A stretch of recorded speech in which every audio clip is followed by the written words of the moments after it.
Sunday Night Football AC North. Bengals are going to Baltimore to face off with Lamar Jackson. Joe Burrow has just not been himself this year. Zach Taylor's play calling is very poor. But at the end of the day, they have Jamar Chase, T. Higgins, who is basically like a swing man playing the two. He's insane. And Tyler Boyd with Joe Mixon. Bengals are 2-2. Ravens are 2-2. Justin, who is taking this game on Sunday night?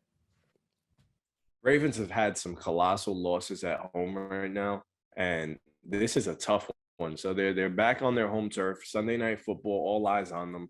Jamar Chase torched them a couple times last season. This is a tough one, especially with the way their defense has been playing. I think I don't want to do it because I'm so high on the Ravens this year, and I still have them winning the North. But this week, I think I'm going to have to roll with the Bengals.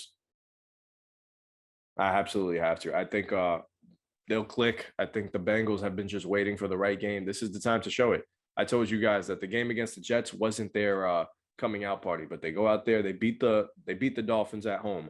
Now, I actually think that something is rolling. They got something here. They got the ball rolling here, and I could see them going into Baltimore. This is a big game, a big prove-it game for the former AFC champions, and I think they come out with the W. I'll go 27-23. Bengals. Who told y'all? Who told y'all? Who told y'all that Jets game was a confidence building game? It wasn't a confidence builder. I didn't say that. It was the Dolphins one that definitely they just kind of rolling. Beat Miami. That everybody was like, "Oh my god, look at Tua Tagovailoa! Whoa, look at him!" And Tua was hurt. Yeah, now he's hurt. Yep. So this game in Baltimore, and like Justin said, the Ravens have played really trash at home. They're 0-2 in Baltimore this year. The Bengals are 2-0 in the last 2 weeks. Burrow has 0 turnovers in the last 2 weeks. The O-line has only allowed 3 sacks in the last 2 weeks. And the matchup between Burrow and Lamar, it's a 2-1 head-to-head record. Burrow leads it. And all of the games are by blowouts. So the last 2 games were last year, obviously, where the Ravens secondary was the worst in the NFL. And Burrow just blew them out. And then they played in Burrow's rookie season, and the Ravens won, I think, 21-3 or something like that. Baltimore is favored by 3 points. Burrow's played really good the last 2 weeks. The whole team is starting to click. I picked them to win this division. They were my number 1 team in the AFC before the season started. I'm going to roll with the Bengals. I think that the Ravens are mortally flawed, and it's just not good. Like when you give up those type of comebacks, a 28-7 lead in the fourth quarter to Miami, and then you have a 17-3 lead, if I'm not mistaken, against the Buffalo Bills, or a 20-3 lead against the Buffalo Bills. Excuse me. I just think that this team is insanely flawed, and they have a chance to literally blow up and implode at any given point after what we just saw. So I'm going to take the Bengals in this one.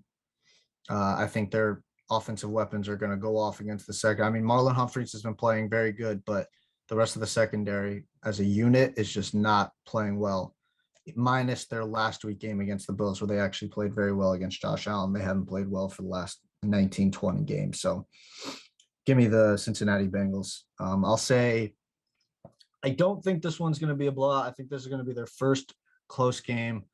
I'll say 30-25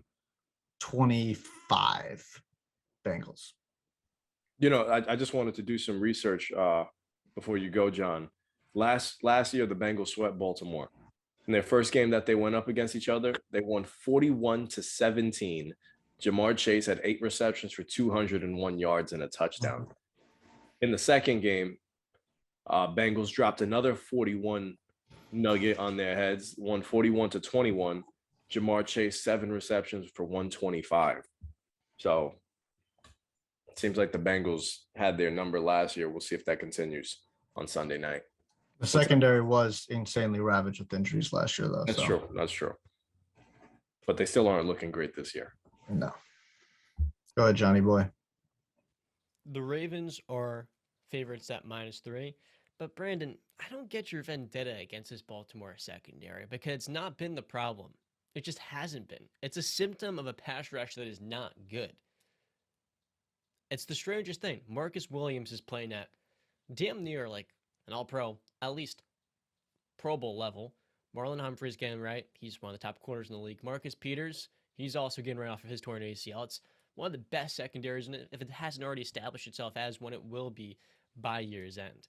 For the Ravens, they've been the best first quarter team in the league this year, and against this Bengals group, I had them winning this one 23-21. I think we're going to see a lot of close games this week. It's the part of the season where teams are starting to feel the bumps and the bruises. It's going to get tougher. It's going to get uglier.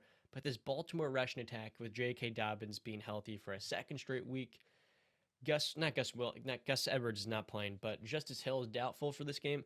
I do think Rashad Bateman as well is getting right in practice, or he was absent in practice, excuse me. Gus Williams was able to return to practice.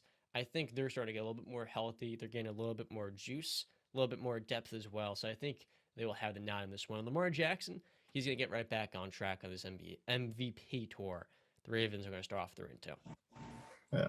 I don't have a vendetta against the Baltimore Ravens secondary, John. It's just that they've played absolutely garbage for the past 20 games. So, and I did highlight that Marlon Humphreys as an individual talent is playing very well this season. And like you've said, Marcus Williams is playing very well, but as a unit, they are not playing well. And you can point to the pass rush. That is a fair point. That's a fair point. That might be what happens when your top two players on defense tear their ACL before the season even gets to the midway point. And your pass rush is not there. David Ojabo probably cannot recover from his torn Achilles faster. I brought up the fact that they were ravaged with injuries last year. I said that. But that's the reason why. Okay. You're evaluating a group that, it was terrible because they had terrible injury. But that's not going to change throughout the season, though. That they're still going to be recovering from those injuries. But they're at least back out there in the field. So yes, they are. Nursing that. But they're still not performing. Look at the Baltimore. Look at the freaking Dolphins game. It's week 5. Not even. Oh my God. You're not allowed to use that excuse when over week 1, you were overreacting to a bunch of teams. You can't use that excuse on me.